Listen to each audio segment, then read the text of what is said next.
Good morning, CrossFitters. I know I look like a hot mess. That's because I hit that 6 a.m. Zoom with the peeps. I had about 6 friends on there today. It's a great option for you guys if you don't want to come out of the house and you still want to get fit.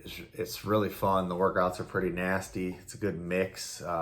Full body cardio. Today was more of an upper body pump, and you got a good variety that you could do it every day and not overtrain, but still feel like you're weaponizing your body and getting ready to attack the day. Okay, so with that being said, a reason for this video, I wanted to come on. I know that anxiety, especially in this time, is I don't want to say it's a really big problem, but it's really something that is kind of at the forefront, and I just had to quarantine myself for 14 days, and it really drove my anxiety levels really high because I was like isolated and out of the loop, and that really does play a huge impact in mental health. Not being able to work out every single day also plays a huge role in it. Once I started getting back to working out, I started to get like my mojo back, and then coming back to reality, it was like, okay, feeling good again and feeling connected. But one thing that I realized and that I wanted to talk about, I got my notes over here, so if I keep looking down, it's I wanted to talk about, I was reading this morning, anxiety is an opportunity for spiritual growth. And so that's what I wanted to talk about this morning. Anxiety is an opportunity for spiritual growth.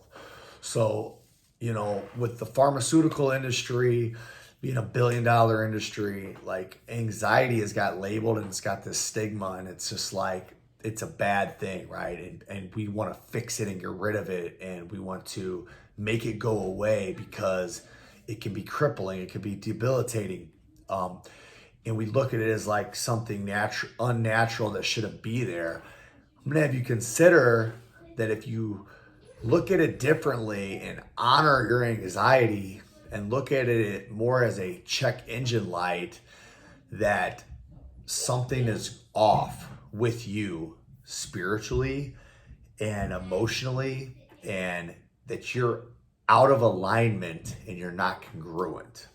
And then I think that if you take it with that, we can look at it and honor it and look at it as a gift and an opportunity instead of a bad thing that we need to make go away, and how that can change the perspective. So what I've written down is, again, if you're not a Christian, you can change the wording of it, because my background, and if I use the word Jesus and I talk about getting aligned with Jesus, that is the Holy Spirit is the unconscious mind. If you want to talk about it from a secular perspective, and we just want to talk about the conscious mind and the unconscious mind, when we talk about putting on the mind of Christ, it's getting out of this scarcity and this mindset of survival instinct and the conscious mind. The mind is a survival mechanism. It is a gift. It's a tool, but we're all going to die, and we live in a time of abundance. And so there's like this balance of like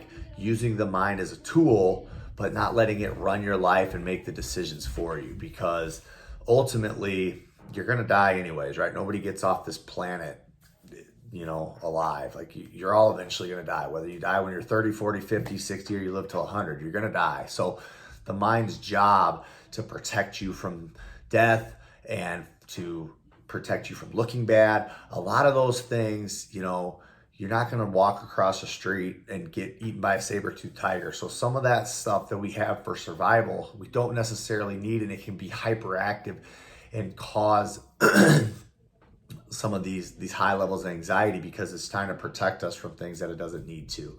So we've got that conscious part of our brain, and then we have that unconscious, which is like when people talk about meditation and prayer and clearing out that mind chatter and getting the mind quiet, we're connecting with God. We're tapping into the power of the unconscious. The unconscious is what guides us. If we can align our conscious mind and our unconscious mind, we have congruency. This is some of the stuff that I've been working on with my coach, John, and then another coach, William, that we've been working on. Invested a lot of money in trying to get congruent, because to me, that's super important. Because if you are not aligned, you're not going to be able to have fulfillment. You're not going to be able to live a life of purpose. You're not going to be able to stand in your truth. You're always going to have sort of that mask on. And so I've really been focusing hard. It's both an internal and an external battle. It's getting the tools, but it's also going internal and dealing with your own demons and clearing out and fully loving yourself and being 100% content with who you are, all the good and all the bad. And that allows you to sort of align that conscious and unconscious. So basically, I've got those two parts, and until we can get them congruent and in alignment, if I have my conscious mind wanting one thing, and unconsciously I'm doing different activities and different stuff that's not getting me to where I want to go, that causes anxiety. And that's a good thing, because you're out here in your life doing shit that's not getting you what you want. You're not aligned, and that is your body telling you to get on track. You're doing things that are not going to ultimately get you what you want. You're not doing what you're supposed to be doing. Warning, warning, warning. And that's why we feel the way we feel. So once you're aligned, and I had this thing written and I actually changed it, and I think this is part of the problem and kind of what is the ultimate message coming out of this video or this podcast or this little lesson is, I put changing habits to reflect that you're moving towards what you actually want. And I had that as number one, and then I crossed it out, because most people don't take the time to get clear on what they want. Now, I've been in the coaching industry for like 10 years. I've always hired coaches. I've worked with people. That is the number one thing, that if you're not crystal clear on what you want, it doesn't even matter what your habits are, because you don't know. You're like a boat just bobbing around in the ocean. You're not on a course. You have to chart the course.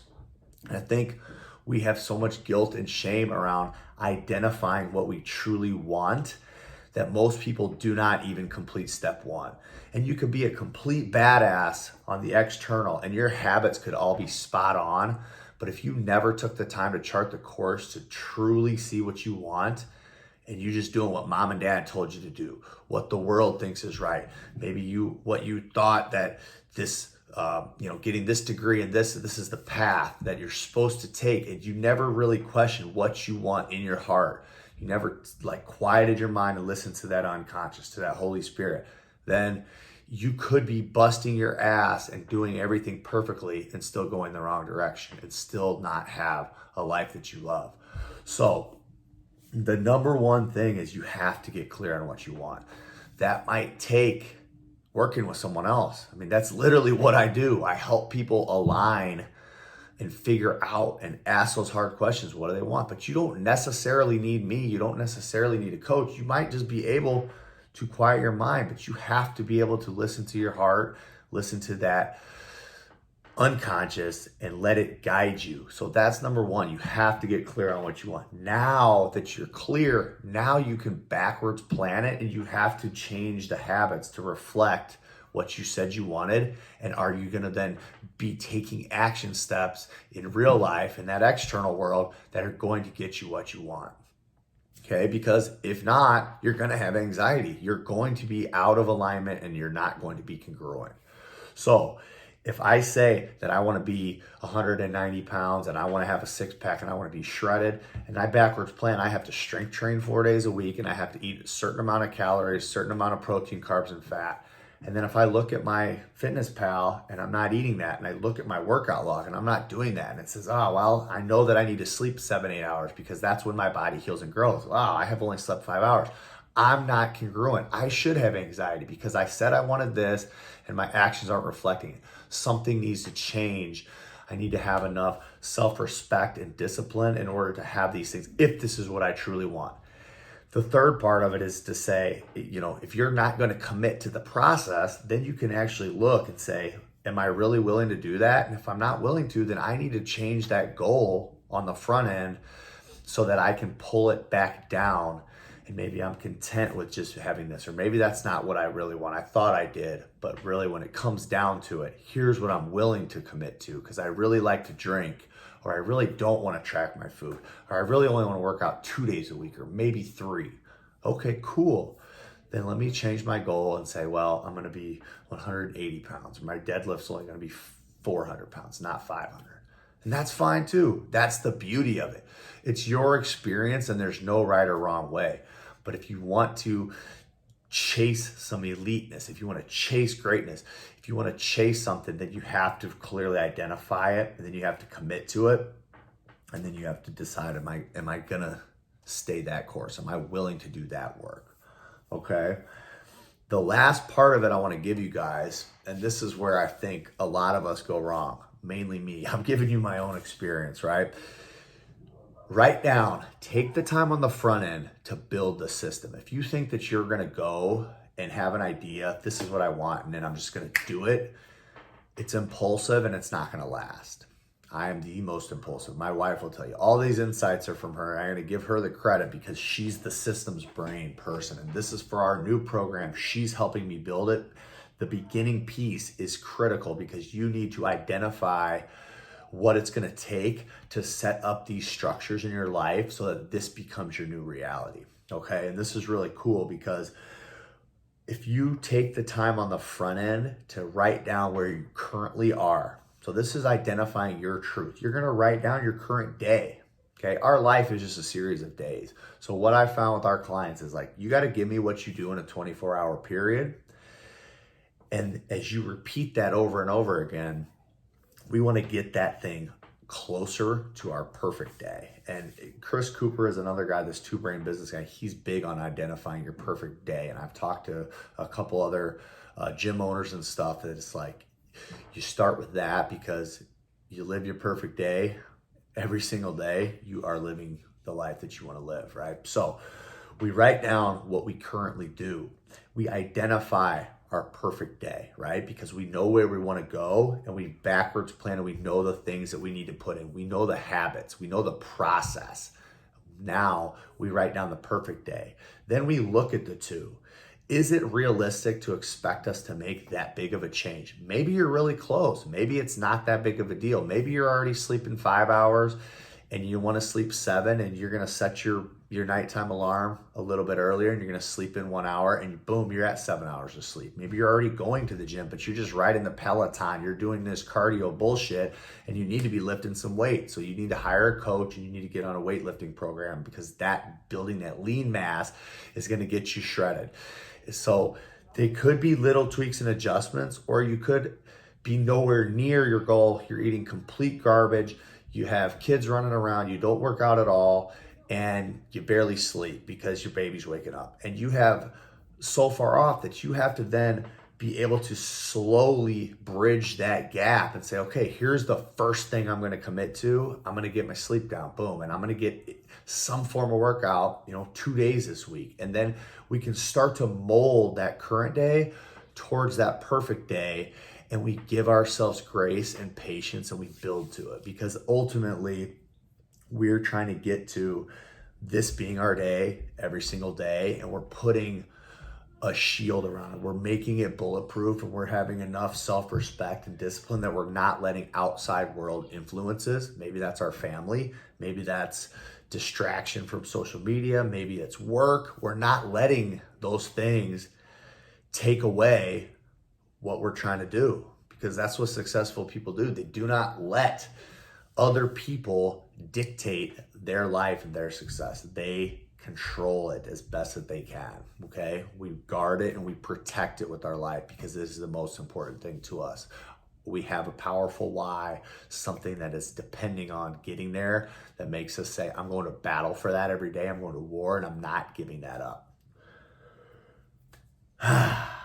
The last part of it, and this is kind of where I'll finish, is when you are setting that up, I will warn you, it's not sexy. It's boring as you know what. It's boring as fuck because when you're killing it and that anxiety is gone, it feels like it's easy. You're in alignment and all of a sudden it feels like there should be more. I should be doing more. And that's part of the trap. When you try to add more in, that's where the devil gets you. That's the details, those little distractions, and you start to stray. Boring makes money. I always remember that from the sales perspective. You have your sales script and you hammer it, and it's just the number of clients you talk to, and eventually you're going to get a sale. And when you get really good at that, your percentage increases and you're just printing money, and it feels like it should be harder. It feels like you should be doing more, but you do the same shit. You do what works.